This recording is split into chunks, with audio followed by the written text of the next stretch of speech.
What's up guys, how's it going? Today I'm going to be showing you how to get ray tracing global illumination on Breath of the Wild using Cemu and ReShade.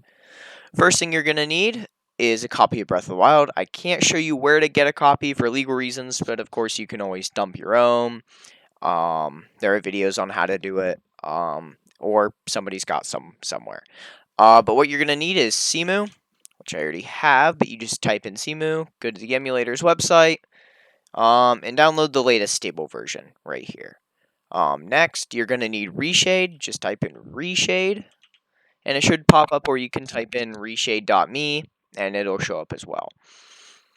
Just click download, and then the current version right now is 5.5.2, so that is what I'll be using.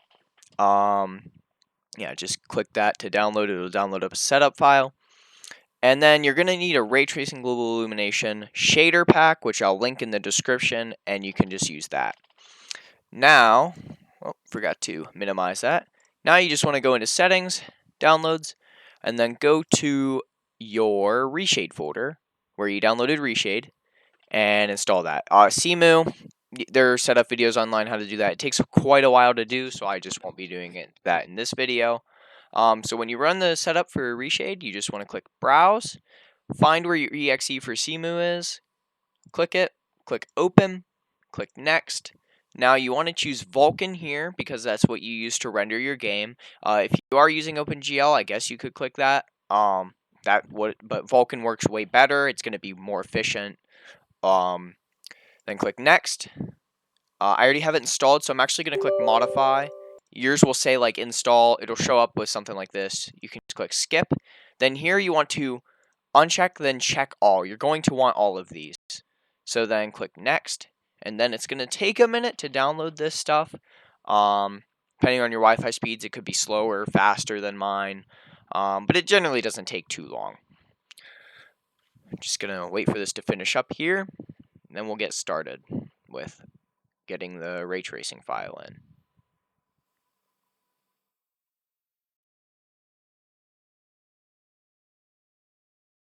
Alrighty, there we go.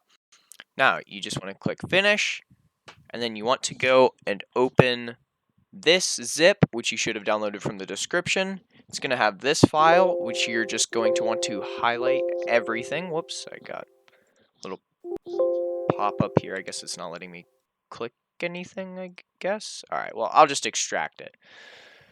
Extract here. So, I have this, and all I'm going to do is highlight all of these. I'm going to copy and paste them. You could drag and drop them. It doesn't matter. Click Cemu and then click Paste. And then replace files in this destination.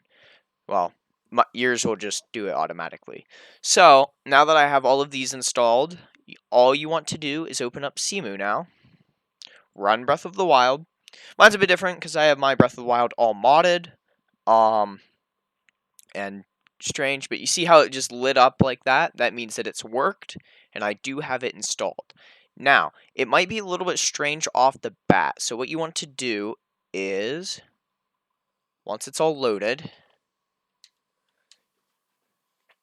get my controller connected here.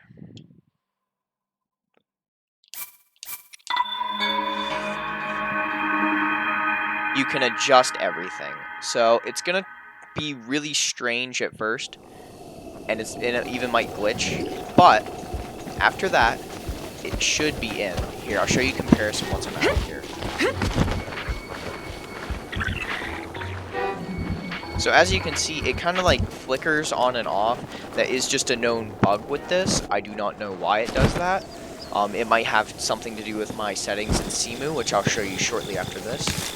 But as you can see, if I stand right here, click home, when I turn it off, there's a noticeable difference. You'll also, one thing I forgot to mention is that you want to turn off performance mode and set all to default.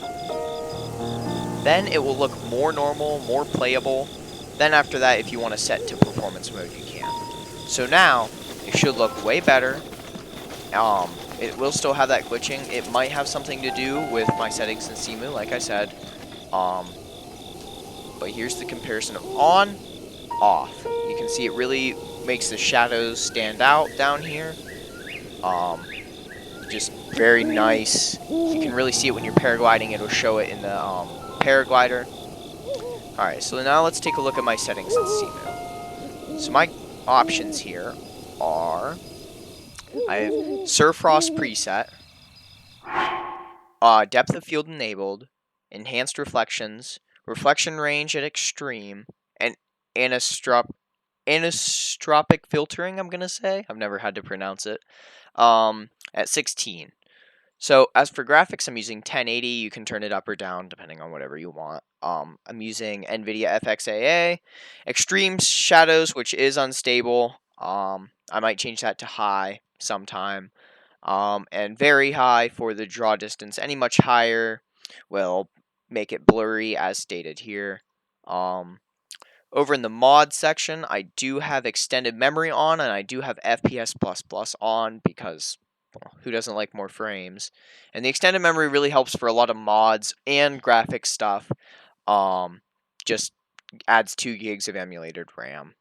And then of course spawn motorcycle in all regions, because why not? Well, yeah, that's just about it. You can add and take away global illumination whenever you want using this. And then if you want to just uninstall ReShade from Cemu, all you got to do is come out, load up your ReShade setup, choose your file again, click Next, Vulkan, Next, and uninstall. And it'll uninstall it from your system. Alrighty, well, that's all. Thanks so much for watching.